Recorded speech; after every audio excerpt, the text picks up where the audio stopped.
안녕하세요. 빅머니의 권미란입니다. 2018 아시안게임이 지금 인도네시아 자카르타에서 펼쳐지고 있습니다. 어제 우리나라와 베트남의 남자 축구 준결승전이 양국의 뜨거운 관심 속에서 펼쳐졌는데요. 어제 한국 대 베트남의 경기 3대1로 우리나라가 박항서 감독이 이끄는 베트남 팀을 제치고 결승전에 올라갔습니다. 어제 치킨 드시면서 우리 가족과 또 친구들과 응원하시면서 손에 땀을 쥐고 이 경기를 지켜보셨던 분들 굉장히 많으시더라고요. 베트남은 준결승전에서 패했지만 이번 올림픽에서 역대 최고의 성적을 거뒀습니다. 박항서 감독은 베트남의 국민 영웅으로 떠올랐는데요. 지난 2002년 월드컵 우리 대표팀을 이끌었었던 히딩크 감독 못지않은 감독의 인기, 현재 베트남에서는 박항서 매직이 펼쳐지고 있다고 합니다.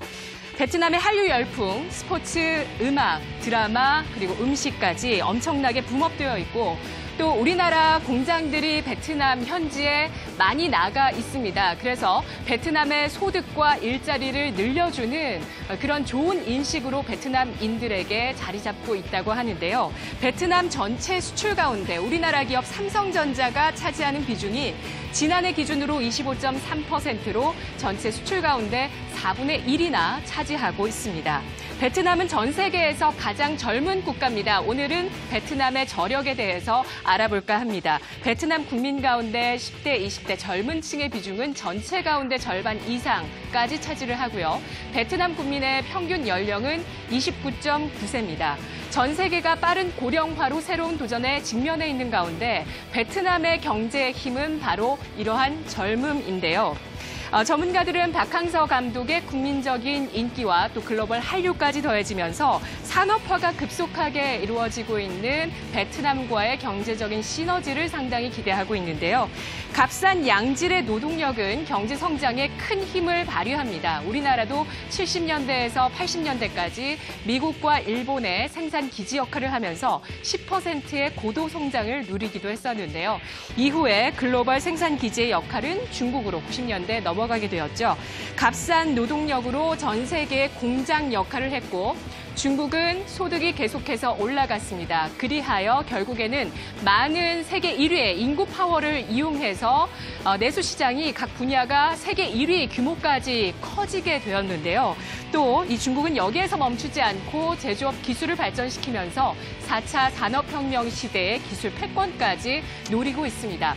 다음 주자는 누굴까요? 중국 다음으로 글로벌 생산 기지가 될 나라로는 1인당 GDP가 5,000달러 미만의 나라, 바로 베트남, 인도, 인도네시아 중에 나올 확률이 높을 것으로 전망이 되고 있습니다. 중국 소비 모멘텀은 2015년 우리 주식시장에 상당한 힘을 발휘하면서 시장을 끌어올리는 역할을 했었죠. 이제 중국을 넘어서 베트남을 소비시장으로 확보해서 우리 경제의 성장 동력을 확보해야 될 겁니다. 아직은 주식시장에서 이러한 베트남 소비 모멘텀이라는 키워드는 존재하지 않습니다. 아직 증권사에서 이를 집중적으로 분석해 놓은 자료도 나와 있지 않은 상황이고요. 하지만 베트남은 우리나라를 먹여 살릴 수출 모멘텀으로 부각이 되고 있습니다. 한국무역협회 전망 자료인데요. 2020년 한국의 2위권의 수출 국가가 미국을 제치고 베트남이 될 것이다 라고 전망을 하고 있습니다.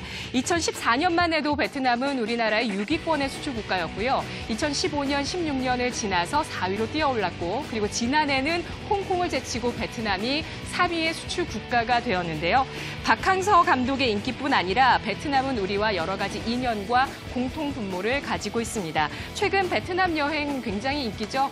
요즘 여행 가시는 분들도 상당히 많으시고요. 인적 교류도 굉장히 활발합니다. 우리나라 남성들이 외국인 신부와 결혼한 그러한 자료들을 분석을 해봤을 때 2016년 기준 1위가 베트남 신부입니다. 중국인 신부를 제치고 1위가 베트남 신부 기록했고요. 국내 체류 외국인도 중국에 이어서 2위가 베트남인이라고 합니다.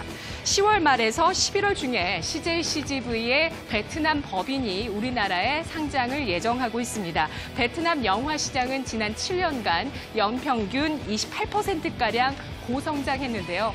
소득이 높아지면서 가장 처음 하는 문화생활이 바로 영화 관람이라고 보실 수가 있죠. 하지만 아직 베트남의 성장 여력은 더 높아 보입니다. 이렇게 크게 성장했지만 아직 연평균 관람 횟수 이 맨 아래쪽에 차지하고 있는 0.5가 베트남입니다.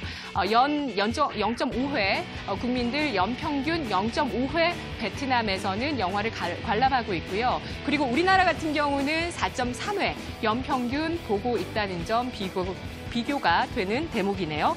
CGV는 베트남에서 굳건한 1위의 시장 점유율을 차지하면서 40%대의 비중을 차지하고 있습니다. 이러한 독점력과 성장성을 갖고 있으면서 또 베트남 소비 모멘텀이 온전하게 반영되는 종목이 주식시장에 상장되었을 때 이제 앞으로 주식시장에서 베트남의 소비 모멘텀이 좀 더 집중되고 부각될 수 있을지 함께 주목해서 살펴보시기 바라겠습니다. 이 시각 주요 경제 뉴스 윤보미 아나운서입니다.